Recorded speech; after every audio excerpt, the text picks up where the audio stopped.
Alright, making another video. Really shouldn't be doing that, but I'm doing it. Yeah, I'll even move the camera forward. I have been missing my head area in recent videos, which is probably okay. And I've been kind of bouncy. Sorry about that. I should walk slower, but you know, you have your native pace, and that's the way it works out. So anyway, I'm having one of my quite regular not doing too well attacks. Anxiety, I don't feel very good. I do this a lot. And it's always a little different, so you always think, you know, oh, something's wrong. You know, I got cancer. You know, you always think something because, you know, your brain just does that naturally because it's always a little bit different. You always feel wrong in some newly subtle way that you know, you have some little pain or something. Like I usually don't have pain, but I have a little pain in my guts. It's like ugh. And so that gives me cause to, you know, think about all the possibilities. And yeah, it just doesn't take long for you to just say, oh shit, how did I get into this mess? At least it doesn't take long for me to do that. You know, why am I still here? Why am I subjecting myself to this vulnerability? And yeah, I don't have a good answer. Yeah, it's too much trouble to get out. That is the answer, pretty much. So anyway, yeah, just some other shit going on here and there. I just, you know, whatever, bad day. It was okay day, and then just turned into a bad day. Just slid slowly but surely right into a bad day. Or a bad few hours. Alright, so where do I want to go with that? Well, I guess this is sort of the empathy thing, the, you know, why it becomes your focus is because, yeah, you have enough of it. You'll say, yeah, this is enough of it. We really don't need to keep doing this. Because this is not comfortable, it's not good, and you just multiply it, you know, times all the other people that have to go through these kinds of things, and much worse, and you're just, you know, I don't even want to contemplate the much worse part. So it's like, how do those people rationalize it? How do they find any, yeah, it's like, it's coming from a perspective of somebody who, like everybody else, is pretty addictive. I mean, I'm pretty not give uppy. I'm pretty competitive. I'm, you know, I just don't get how they can draw a different conclusion and say, yes, it was all worthwhile. I'm sorry. I just can't do that math. So there's some other element in there, I guess.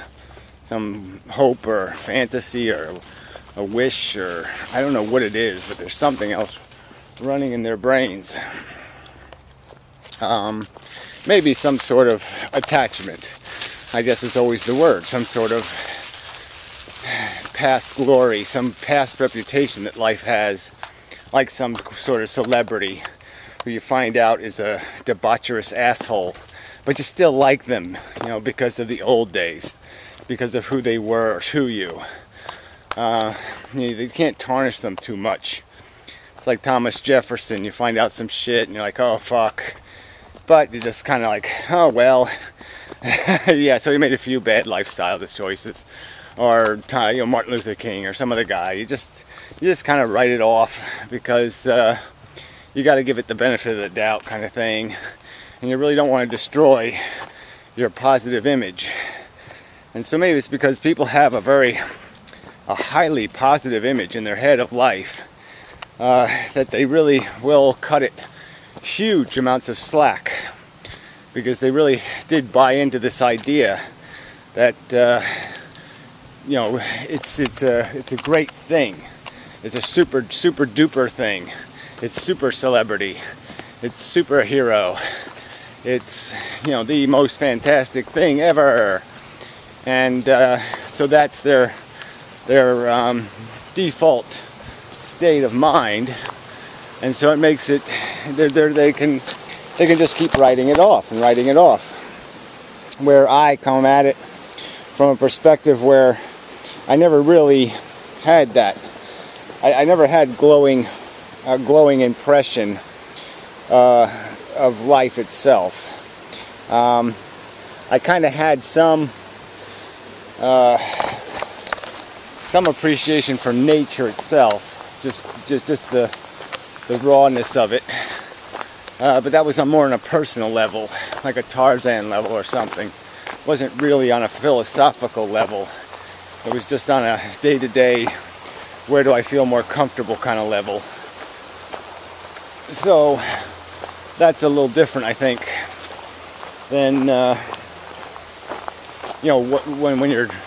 It's more different. It's different than the idol thing. I didn't really associate it as all of nature. I just associated it with like the nature I was interacting with, the trees, the things without the context of nature.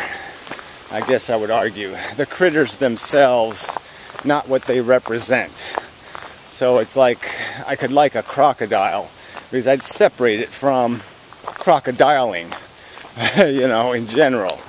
It wasn't really a crocodile, it was Fred. Yeah, I actually called my first crocodile Fred, I believe. Fred, it's kind of funny. Yeah, pet crocodile.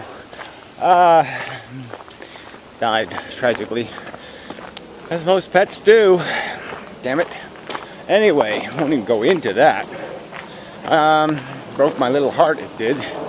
But anyway, yeah, so I guess that's part of it, is that people have this default that's kind of programmed in their heads that, life is just so magnificent, super, fantastic. Oh, wow, it's just so spectacular. Oh, nature is so cool. Ooh, ooh, ooh. And, yeah, I just didn't have any of that. I always knew that it was kind of dirty. That it was kind of a whore and a slut, Mother Nature. It is kind of, it's just these little things that do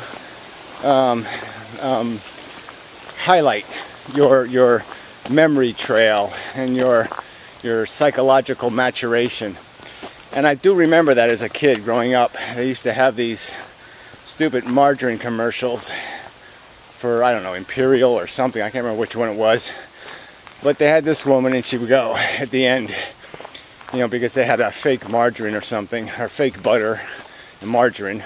Margarine was fake butter, something like that. And, she would end, her little phrase at the end was, "It's not nice to fool Mother Nature." And, I used to just think of this idea of a Mother Nature, and I'd just say, yeah, she's just she's that monster woman with the snakes in her hair. Right then I'd already thought about the fact that, as a kid, that people have this impression of nature, that's this beautiful, friendly, wonderful thing, and it's a succubus. Mother Nature is a succubus. She will drain your blood. She will doom you. She will condemn you. She is nasty, nasty, nasty bitch. And so yeah, that's my contextualization. That's the world I have to take what happens now. I have to take today, or the last decade, or the last 2 decades, and I have to put them in. They have been contextualized for me by that reflection, or on that screen, that written screen. And I guess that's what I'm sort of saying here, I guess, is that we do have to think through, our thoughts have to be, they have to navigate through, they have to weave their way through the crap in our heads, the context, the lumpy screen. And I guess the idea is to have some kind of default perception that isn't too unbalanced, that doesn't have too many gremlins or Frankensteins or devils or heroes or gods or all the bullshit that we get in our heads. It has to be somehow kind of even and flat, or else it will distort everything that we throw in there now. Everything new that goes in is going to get fucked up. because of the lumps and bumps and bullshit that we have behind the screen or under the sheets, or however you want to look at it. You know, the things we have a boner for have deflected the material in ways that creates illusions and delusions, that creates distortions in how we perceive what is happening, how we perceive the threat that lies down this path, or the benefit that might lie down it, how we navigate. And then on top of that context is this little selfish context of one individual trying to figure out some way to get comfortable, and how that has another influence on, you know, resolution. And I clearly haven't used my philosophy.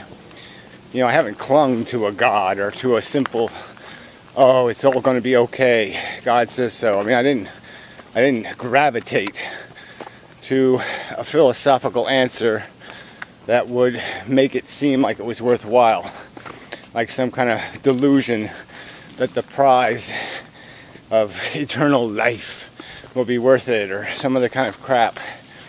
So, I mean, I don't think I've cheated that way, but I've clearly probably lived a life of more irritation and discomfort than the average person.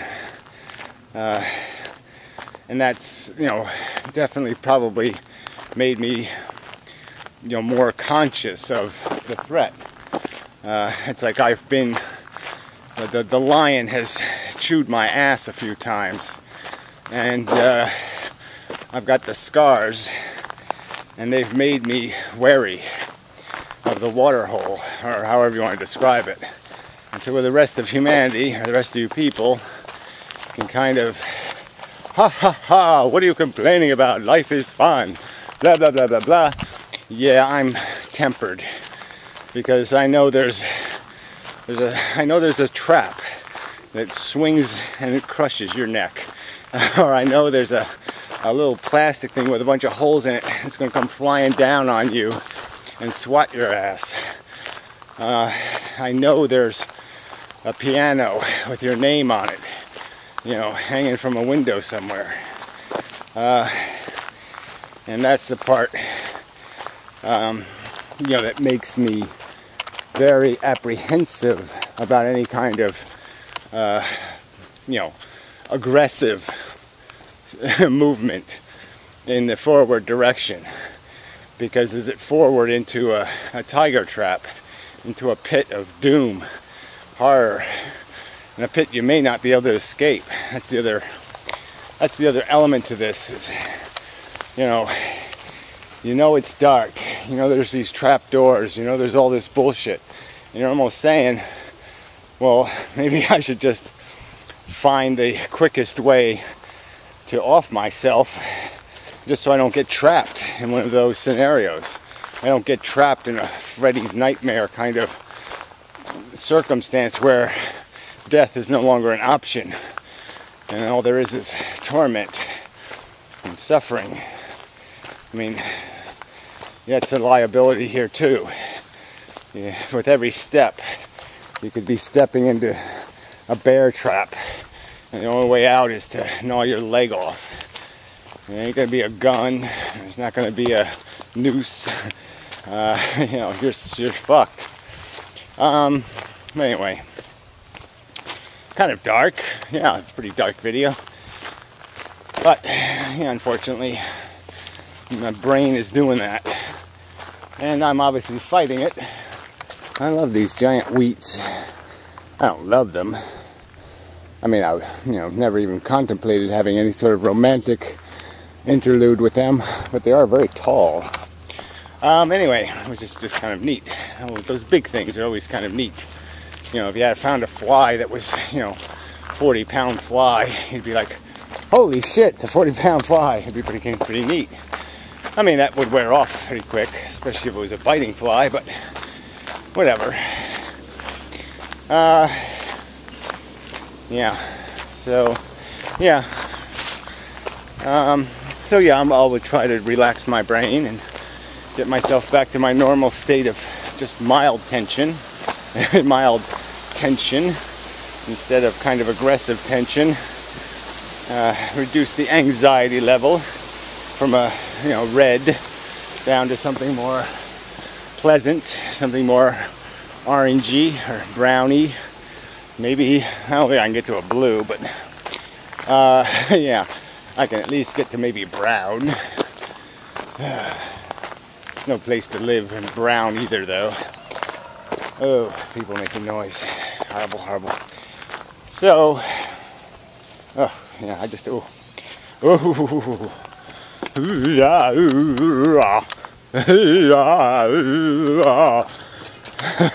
Spooky, spooky. Little demons running through my head, stomping on my nuts. I don't know how they get there from my head, but they do. Anyway, I think I've satisfied the video quota. Oh, noisy, noisy, noisy. I hate noisy people. I don't hate them, I just dislike them. Yeah, that's it. I dislike noisy people. Alright, till next time. Horsefly everywhere. Damn people are attracting them, no doubt.